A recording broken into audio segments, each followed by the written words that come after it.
Hey, everyone. I've been on Reddit for years, but this is the first time I have the courage to write about my life, so bear with me. I 35 am the youngest of two boys in a family where the pecking order was established pretty much from birth. My older brother Jack, 37 was always the golden child, first to graduate, first to get hitched, first to pop out some kids, first to check all the boxes on my parents' perfect son checklist. Meanwhile, I existed, and sometimes that existence came with a wallet that opened on command. Growing up, it was always clear who the favorite was, but hey, I made my peace with it. Or at least I thought I did. I left home, built my own life, got a decent job at a marketing firm that paid well. Should have been the end of the story, right? I suddenly found myself covering all my parents' expenses. It started small, a call from mom about being short on the electric bill, dad needing help with car repairs, the kind of stuff you don't think twice about because they're your parents, and that's what family does. Except it didn't stop there. The requests got bigger, the gratitude got smaller, and the expectation grew until it wasn't even a request anymore, just a statement of what I would be paying for next. And like a sucker, I kept doing it every time because what else do you do when it's family? Then one day, I'm sitting in Jack's backyard watching his kids run around like tiny tornadoes when his wife Natalie, 36F, drops this truth bomb: your parents only love you when you pay their bills. Now mind you, Natalie's a bit sharp and manipulative, so I just laughed it off. Because what else could I do? But man, that stuck with me, like when you hear a weird noise in your car and suddenly can't unhear it. It explained everything: the sudden interest in my life whenever I mentioned a bonus at work, the increasing coldness when I talked about saving for my own stuff, the way dad would be so proud of me right before mentioning some financial emergency. So I started testing it. When mom called to catch up, I just chatted, no mentions of money, no offers to help. The calls got shorter. The invitations to family gatherings dried up.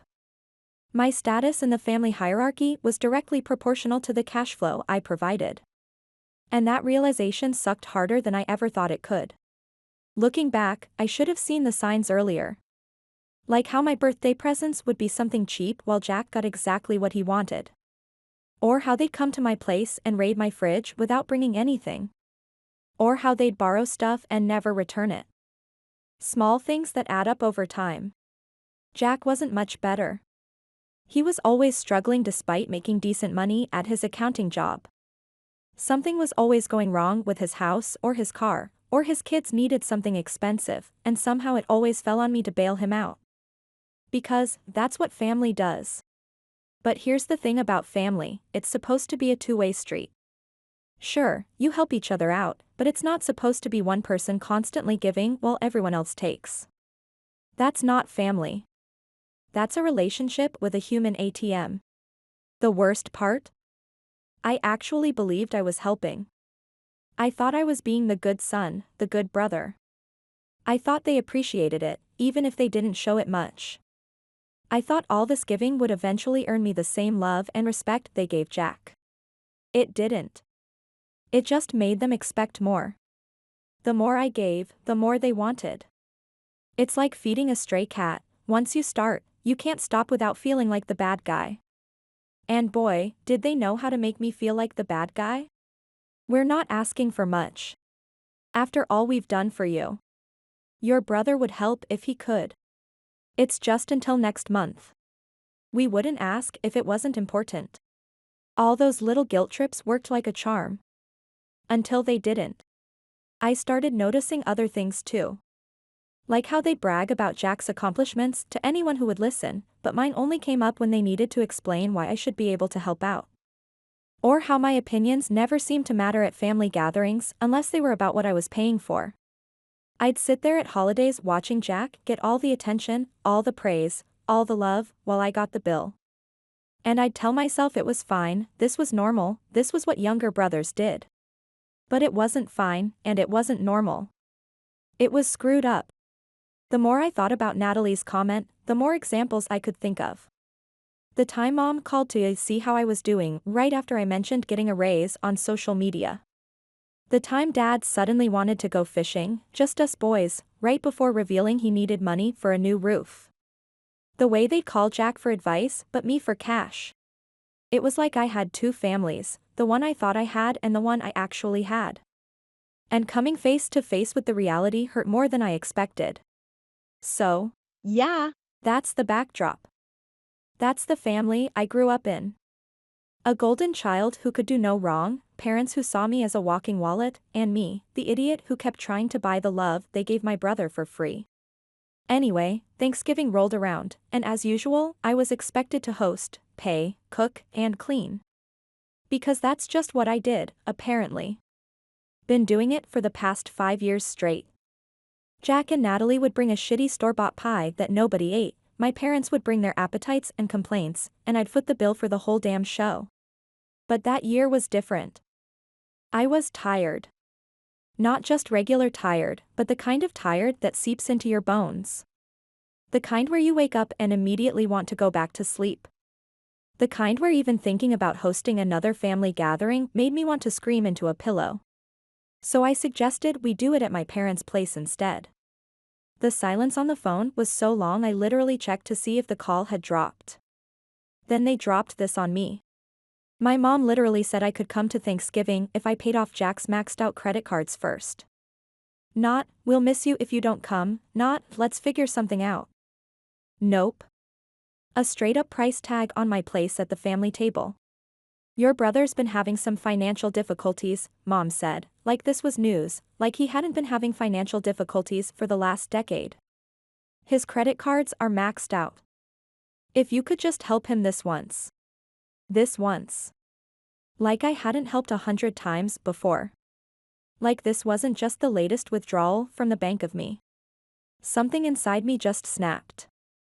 All those years of being the reliable one, the responsible one, the one they could count on to bail everyone out, and this was what it came down to: pay up or don't bother showing up.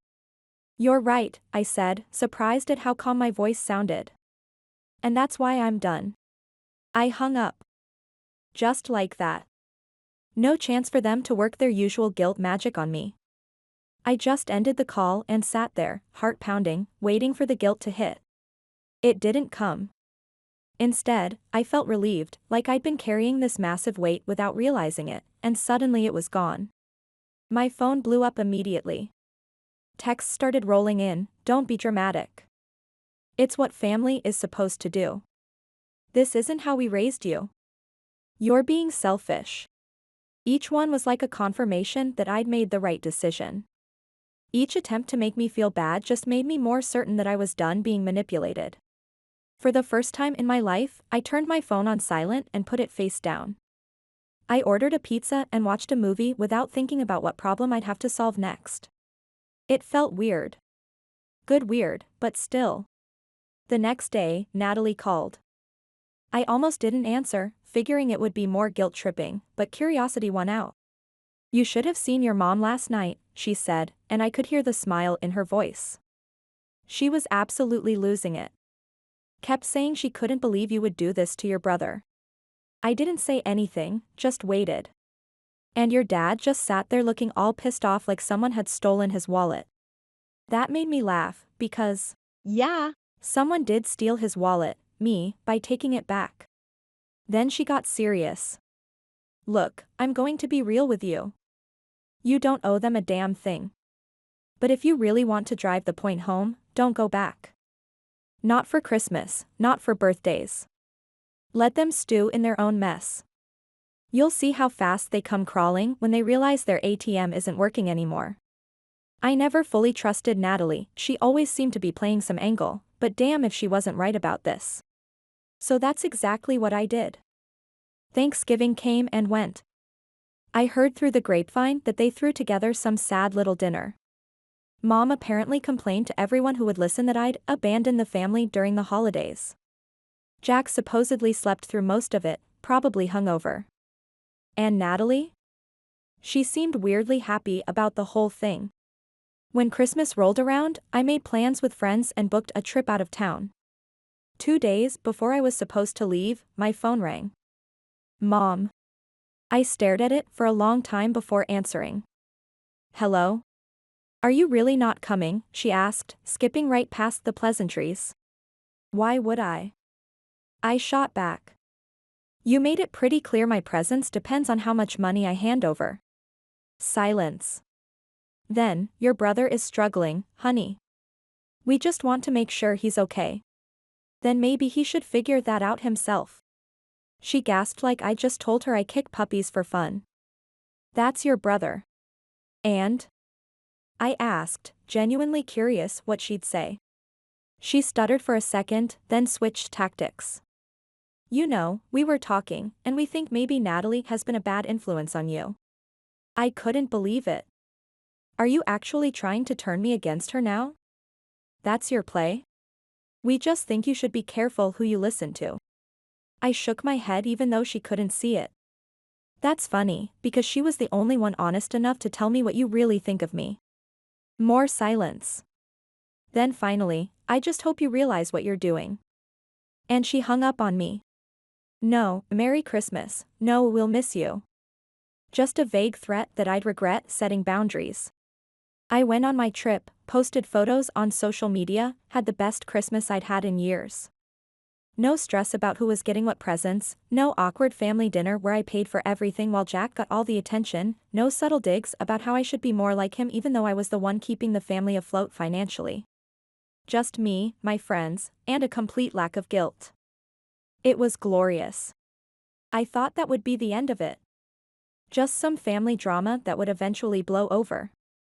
I'd stand my ground, they'd realize I wasn't bluffing, and we'd figure out a way to move forward where they stopped expecting me to foot the bill for everything. That's how it goes in movies, right? Big confrontation, lessons learned, cue the happy ending. But real life? Yeah, the universe had other plans for me. A week after Christmas, my landlord called. This was weird because we basically never talked unless something was wrong with the apartment. Hey, I got a weird call from someone claiming to be your mother, he said. She was asking about your lease. My stomach dropped. What? She said she was worried about you, wanted to make sure you were handling your bills okay. Asked if you'd been paying your rent on time. My blood went cold. This wasn't concern. This was her trying to dig into my finances. Why? Because she couldn't manipulate me anymore, so she was looking for some kind of leverage. Maybe hoping I was behind on rent so she could swoop in with help that would come with strings attached. She also asked how much you were paying, my landlord continued. I didn't tell her anything, obviously, that's all confidential, but thought you should know. I thanked him for letting me know and hung up, my mind racing. Who does that? Who calls their adult son's landlord to snoop on their finances? It was insane. But also, in a weird way, validating. It proved everything I'd been thinking. They didn't care about me. They cared about access to my money. And now that I'd cut them off, they were scrambling to find a way back in. That's when I realized this wasn't going to be a simple "oh, I need space" situation. This was serious. I needed to protect myself. I spent the next day in hardcore lockdown mode. Froze my credit, changed all my passwords, removed them as emergency contacts from everything, made sure they had zero access to anything connected to me financially. Called my work and warned them not to give out any information if someone claiming to be my parents called. It felt extreme, like something you do with an abusive ex, not your own family. But they'd crossed a line, and I wasn't taking any chances. I thought filing reports and freezing accounts would be enough, but then things got real. A week later, Jack called. We hadn't talked since the Thanksgiving blow-up, so I was surprised to see his name on my phone. Part of me thought maybe he was calling to apologize, to say he understood why I'd backed away. Instead, he said, "Mom and Dad just took out a loan in your name." The world tilted sideways. They what? They used your social security number. They took out a loan, and I think they were hoping you wouldn't notice. My hands were shaking. How do you know this? There was a long pause on the other end of the line. Then, because they asked me to do it first. I started fuming. This wasn't just a petty family fight. This was serious. This was identity theft. This was a crime. They asked you to do it first? I repeated, making sure I heard right. They wanted me to take out a loan in your name, he said, his voice quieter now. Mom said you wouldn't mind, said it was just temporary. I told them no, but I guess they just did it themselves. I stood up so fast my chair tipped over. Are you kidding me right now? Look, I'm sorry. I thought you should know. My heart was racing. My own parents had committed identity theft against me. The people who were supposed to love and protect me had stolen from me. Who does that? I pulled up my credit report right there while still on the phone, and yep, there it was, a brand new personal loan for several $1,000s under my name that I never took out. Holy shit, I muttered. They actually did it. Yeah, Jack said, and he sounded tired. They did. The floor felt like it was crumbling beneath me. This was beyond manipulation, beyond guilt trips. This was criminal. There was a long silence, then Jack said something that knocked me even further off balance. They did the same thing to me last year. What? He sighed. They took out a credit card in my name. I found out when collections calls started coming in. I was too embarrassed to say anything. What did you do? I paid it off, he said, and I could hear the shame in his voice. They made me feel like it was my fault somehow, like I owed them for raising me, and this was just part of paying them back. I sat there, stunned. This wasn't a one-time desperate act from my parents. This was a pattern. This was who they really were. Why are you telling me now? I finally asked. Because I wish someone had told me, he said simply. And because I'm tired of pretending everything's fine when it's not. I need to report this, I said. They could go to jail for this. Another pause. I know. Are you okay with that? He exhaled slowly. I don't know. But I think they need consequences this time. Real ones. Update 1, it's been about a month since I last posted, and things have escalated far beyond what I could have imagined. When I left off, Jack and I had just discovered our parents had committed identity theft against both of us.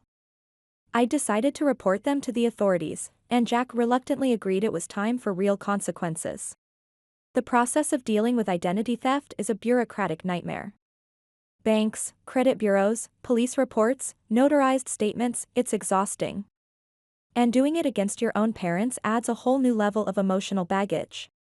During the investigation, the police uncovered that my parents had been living way beyond their means for years. The financial difficulties, they kept claiming, weren't because of medical bills or bad luck, they were financing a lifestyle they couldn't afford while using Jack and me as their personal credit lines. They'd taken vacations they never told us about. Bought luxury items they hid in storage. Dad had even been making payments on a boat, a freaking boat, that he kept at some marina 2 towns over. All while guilting me into paying their essential bills and making Jack co-sign for emergencies. Last week, they were formally charged with identity theft, fraud, and forgery. The district attorney is pushing for restitution, probation, and mandatory financial counseling. My parents' lawyer has been calling nonstop trying to get us to drop the charges. They're your parents, he keeps saying, as if that's supposed to mean something after everything they've done. Jack's been struggling with it all more than I have. I found him sitting in his car outside my apartment one night, just staring at the steering wheel. When I got in the passenger seat, he just started crying. Do you remember when we were kids, he asked, and Dad would take us fishing at Lake Carson? And how he'd always let you catch the first fish because you were so impatient. I did remember. They're the kind of golden memories that make this whole situation more confusing. How do you reconcile the father who taught you to fish with the man who stole your identity? Were they always like this? Jack asked. Or did they change? Did we do something to make them change?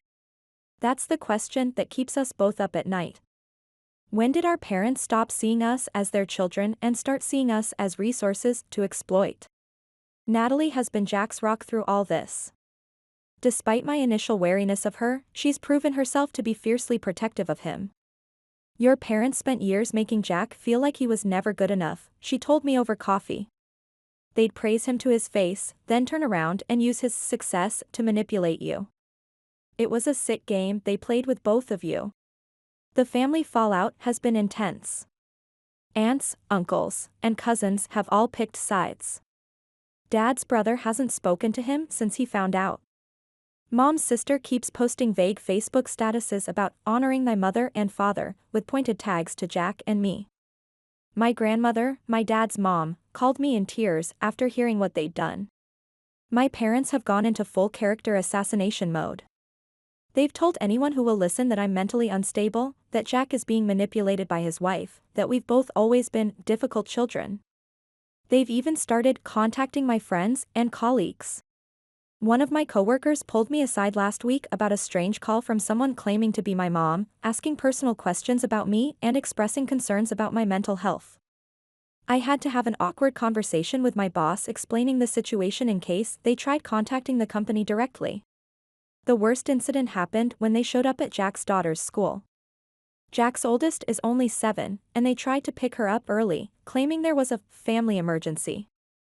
Fortunately, the school called Jack to confirm, and he immediately drove over. There was a scene in the school parking lot, shouting, crying, the whole 9 yards. After that, Jack and Natalie got a temporary restraining order to keep my parents away from their kids.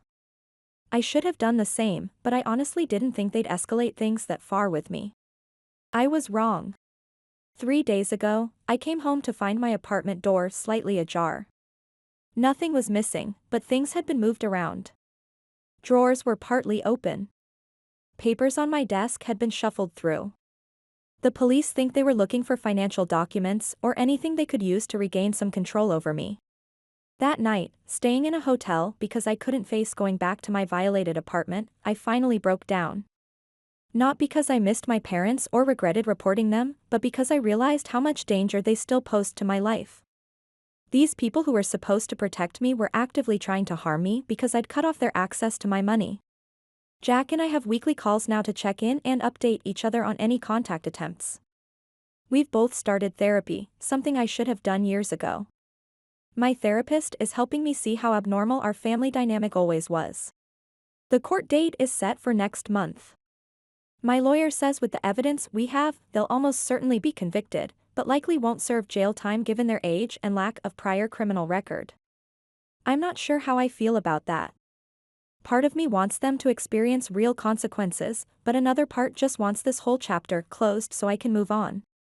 There's been one unexpected bright spot in all this: Jack and I have gotten closer than we've ever been. Without our parents playing us against each other, we're finally developing a real relationship built on mutual respect rather than competition and obligation. Last weekend, we went fishing at Lake Carson for the first time in probably 20 years. We didn't talk about the case or our parents. We just fished, drank beer, and shared stories. For a few hours, it felt normal. Like we were just two brothers enjoying each other's company. And maybe that's the silver lining in this whole mess. We lost our parents, but we found each other. I'll update again after the court date. Thanks for all the supportive comments on my last post. Update 2, it's been 3 months since this nightmare began. The court date finally happened, and I wanted to share how everything went down. Jack and I arrived at the courthouse early that morning. We'd agreed to meet outside rather than go in together, just to have a moment of solidarity before facing our parents.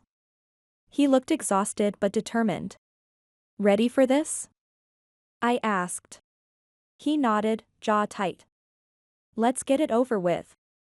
Our attorney met us at the entrance, a sharp, no-nonsense woman who specialized in financial crimes. Nothing can really prepare you for sitting in a courtroom watching your parents being charged with crimes against you. They entered from a side door with their lawyer. Mom was wearing her church clothes, and Dad had his job interview tie on. When they saw us, Mom actually tried to approach, arms outstretched like she was going for a hug. The bailiff stopped her. Ma'am, please take your seat. There's a no-contact order in effect. The charges were read: identity theft, fraud, forgery, elder financial abuse, for using our deceased grandmother's information, and violation of restraining order, for the incident at Jack's daughter's school. Their lawyer requested a private conference with the judge and the prosecutor. They returned and announced a plea deal. My parents would plead guilty to identity theft and fraud. In exchange, the prosecutor would drop the other charges. The sentence: 2 years probation, restitution payments to Jack and me, mandatory financial counseling, and 200 hours of community service each. No jail time. Part of me was relieved. Another part felt cheated. Their punishment for systematically exploiting their children over years was basically a slap on the wrist. But our attorney assured us this was actually a good outcome. They now had criminal records, and if they violated probation, they'd face jail time. When asked if they wanted to make a statement, my father declined.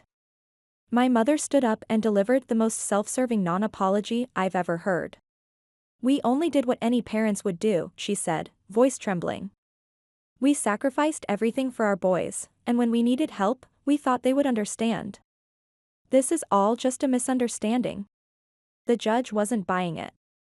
"Mrs. Henderson, what you did was not a misunderstanding. It was a crime. You violated your son's trust and their financial autonomy. I strongly suggest you use your time in counseling to develop a better understanding of appropriate boundaries." Outside the courthouse, reporters from the local paper were waiting.